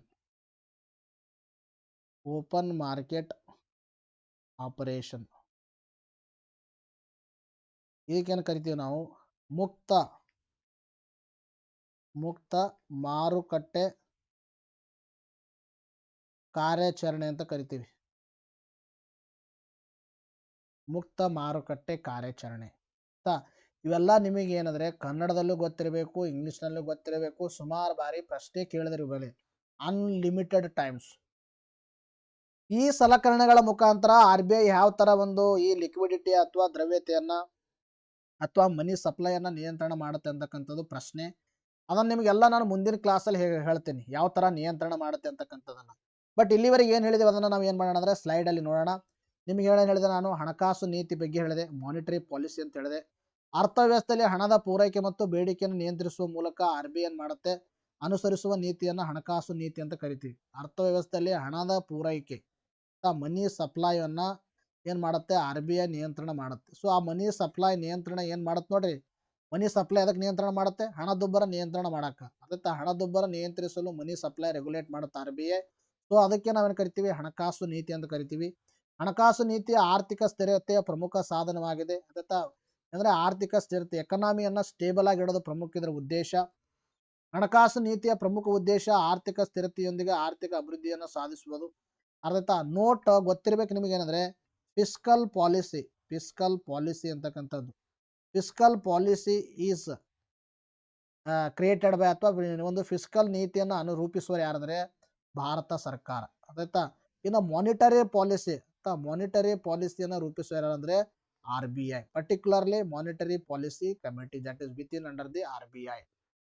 ಇನ್ನು ಇಂಪಾರ್ಟೆಂಟ್ ನಿಮಗೆ ಹೇಳಿದೆ ನಾನು, ಭಾರತದಲ್ಲಿ ಹಣದುಬ್ಬರ ನಿಯಂತ್ರಣ ಮಾಡಲು ಸಲುವಾಗಿ ಉರ್ಜಿತ್ ಪಟೇಲ್ ಸಮಿತಿಯ ಶಿಫಾರಸಿನ ಮೇರೆಗೆ 1934ರ RBI ಕಾಯ್ದೆಗೆ ತಿದ್ದುಪಡಿ ತಂದು 2016ರಲ್ಲಿ ಏನಾಯ್ತು ಅಂದರೆ ತಿದ್ದುಪಡಿ ತರಲಾಯಿತು. RBI ಕಾಯ್ದೆ 1934ಕ್ಕೆ ತಿದ್ದುಪಡಿ ತಂದು ಹಣಕಾಸು ನೀತಿ ಸಮಿತಿಯನ್ನು ಏನು ಮಾಡಲಾಯಿತು? ಜಾರಿಗೆ ತರಲಾಯಿತು.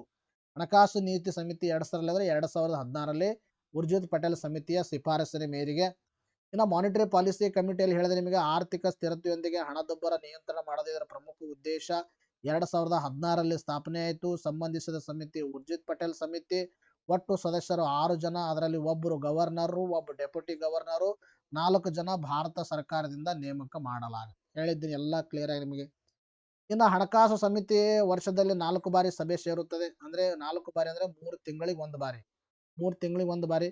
ಹಣಕಾಸು ನೀತಿ ಸಮಿತಿಯ ಕೋರಮ್ ಅಂದ್ರೆ ಎಷ್ಟು? 4 ಜನ ಸದಸ್ಯರಿರಬೇಕು. ಕೋರಮ್ ಅಂದ್ರೆ ಹೇಳಿದೀನಿ. ಯಾವುದೇ ನಿರ್ಧಾರ ಬಹುಮತದ ಆಧಾರದ ಮೇಲೆ ತೆಗೆದುಕೊಳ್ಳಲಾಗುತ್ತೆ. ಡಿಸಿಷನ್ ಟೇಕನ್ ಅಕಾರ್ಡೆನ್ಸ್ ವಿತ್ ಮೆಜಾರಿಟಿಯಿಂದ ತೆಗೆದುಕೊಳ್ಳುವಾಗ ಒಂದು ಬಾರಿ ಅಲ್ಲಿ ಏನಾಗುತ್ತಂದ್ರೆ ಈ ಒಂದು ವೋಟಿಂಗ್ ಸೇಮ್ ಆಗಿತ್ತಂದ್ರೆ, ನಿರ್ಧಾರವನ್ನು ತೆಗೆದುಕೊಳ್ಳೋಕೆ ಆಗದೇ ಇದ್ದಾಗ, ಮತಗಳ ಸಂಖ್ಯೆ 2 ಕಡೆ ಸಮನಾಗಿದ್ದಾಗ ಗವರ್ನರ್ ಯಾವ್ದಿರುತ್ತೆ? ಕ್ಯಾಸ್ಟಿಂಗ್ ವೋಟ್ ಇರುತ್ತೆ. ಕ್ಯಾಸ್ಟಿಂಗ್ ವೋಟ್ ಯಾರ ಕಡೆ ಹಾಕ್ತಾರೋ ಅವಾಗ ಏನಾಗುತ್ತಂದ್ರೆ ಅದು ಡಿಸಿಷನ್ ಆಗುತ್ತೆ. ಗವರ್ನರ್ ಯಾರ ಪರವಾಗಿ ಮತ ಚಲಾಯಿಸುತ್ತಾರೆ ಅವರ ಪರವಾಗಿ ಏನಾಗುತ್ತೆ? ನಿರ್ಧಾರ ಮುಕ್ತಾಯಗೊಳ್ಳುತ್ತೆ.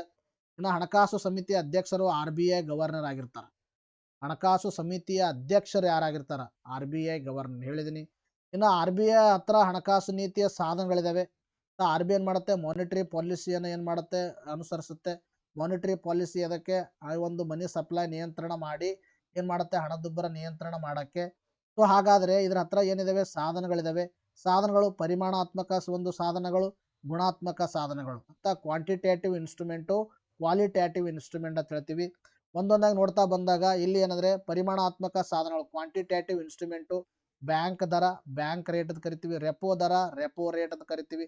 ರಿವರ್ಸ್ ರೆಪೋ ದರ, SLR ಸ್ಟ್ಯಾಟ್ಯುಟರಿ ಲಿಕ್ವಿಡಿಟಿ ರೇಷಿಯೋ, ಇದಕ್ಕೇನು ಕರಿತೀವಿ ನಾವು? ಇದೇನು ಕರಿತೀವಿ ನಾವು? ಶಾಸನಬದ್ಧ ದ್ರವ್ಯತೆ ಅನುಪಾತ ಅಂತ ಕರಿತೀವಿ. ಕ್ಯಾಶ್ ರಿಸರ್ವ್ ರೇಷಿಯೋ ಅಂತ ಕರಿತೀವಿ ನಾವು. ಇದಕ್ಕೆಂದ್ರೆ ನಗದು ಮೀಸಲು ಅನುಪಾತ ಅಂತ ಕರಿತೀವಿ. ಓಪನ್ ಮಾರ್ಕೆಟ್ ಆಪರೇಷನ್, ಮುಕ್ತ ಮಾರುಕಟ್ಟೆ ಕಾರ್ಯಾಚರಣೆ ಅಂತ ಕರಿತೀವಿ. ಮಾರ್ಜಿನಲ್ ಸ್ಟ್ಯಾಂಡಿಂಗ್ ಫೆಸಿಲಿಟಿ ಅಂದ್ರೆ ಇದು ಮಾರ್ಜಿನಲ್ ಸ್ಟ್ಯಾಂಡಿಂಗ್ ಫೆಸಿಲಿಟಿ ಅಂತಾನೆ ಹೇಳ್ತೀವಿ. ಗೊತ್ತಾಯ್ತಾ? ಇನ್ನು ಗುಣಾತ್ಮಕ ಸಾಧನಗಳು, ನೈತಿಕ ಪ್ರೇರಣೆ ಮಾರಲ್ ಸುವಾಸನ್ ಕರಿತೀವಿ.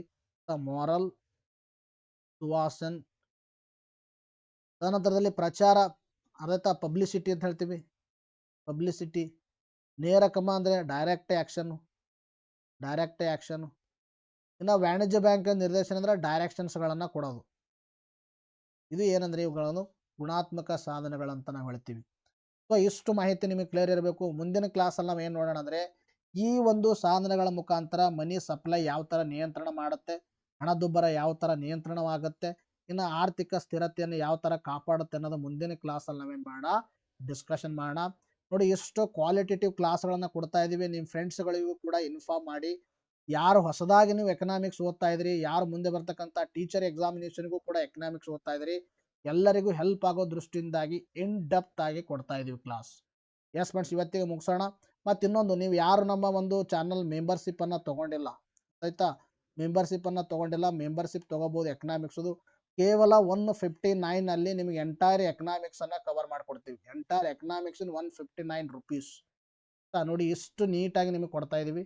ಆದಷ್ಟು ನಿಮ್ಮ ಫ್ರೆಂಡ್ಸ್ಗಳಿಗೂ ಶೇರ್ ಮಾಡಿ. ಮತ್ತು ಏನಂದರೆ ನೀವು ಬೇಗನೆ ಮೆಂಬರ್ಶಿಪ್ಪನ್ನು ತೊಗೊಳ್ಳಿ, ಯಾಕಂದರೆ ಕ್ಲಾಸ್ಗಳನ್ನು ಕಂಟಿನ್ಯೂಸ್ ಆಗಿ ನಡೀತಾವೆ ಅಂತ ಹೇಳುತ್ತಾ ಇವತ್ತಿನ ಕ್ಲಾಸನ್ನು ಮುಗಿಸ್ತೀನಿ.